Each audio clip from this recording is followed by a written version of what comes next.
Hey, what's up everyone? I'm back once again with some tech news concerning Intel's 8000 series reveal, and also whether or not AMD's Ryzen will support older Windows operating systems or Linux.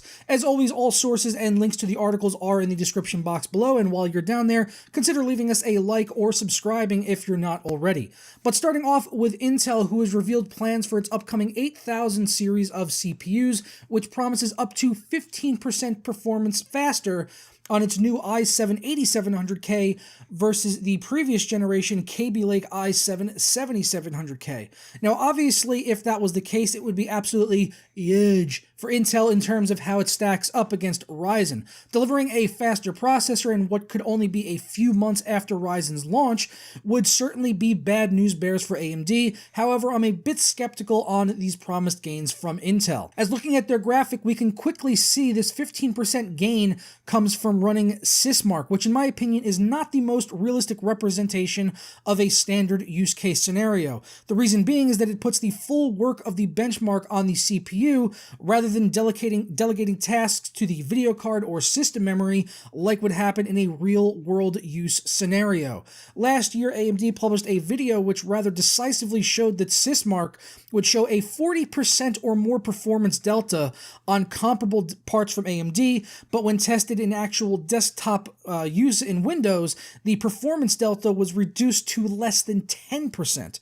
Furthermore, getting back to the 15% gain on Kaby versus Skylake that Intel claims in the very same graphic, we've seen recently in videos, articles, and benchmarks that this simply is not the case, and Kaby Lake's gains come down to the higher clock speeds primarily. Switching over to AMD now, we have reports that Ryzen will not support older Windows operating systems and Windows 7 more specifically, meaning that if you're a Windows user and you haven't made the jump to Windows 10 yet, then you very likely should if you are planning to pick up a Ryzen CPU. Quoting AMD directly, they said only support and drivers for Windows 10 will be provided in AMD Ryzen desktop processor production parts. What this really tells me is that it seems like Ryzen will probably at least boot up and work in older Windows operating systems, but it simply won't be supported officially by AMD through drivers, and some of the non-core features that are specific to Zen probably won't work properly or at all.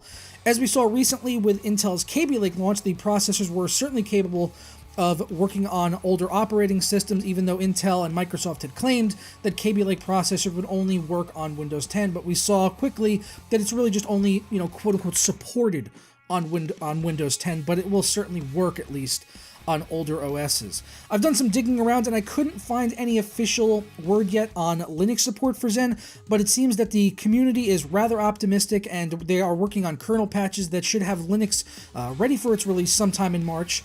How many of these features are limited on Linux remain to be seen, but it's certainly something I will update you guys on as more info becomes available. But I'm going to go ahead and get on out of here, guys, and enjoy my weekend, and I hope you all do the same. If you enjoyed the video, please consider us leaving a like down below and commenting. Let us know your thoughts on the news stories that we covered here today, and if you want to check out any of our sources, those will be down in the description below. But I'll catch you guys next time. Turn.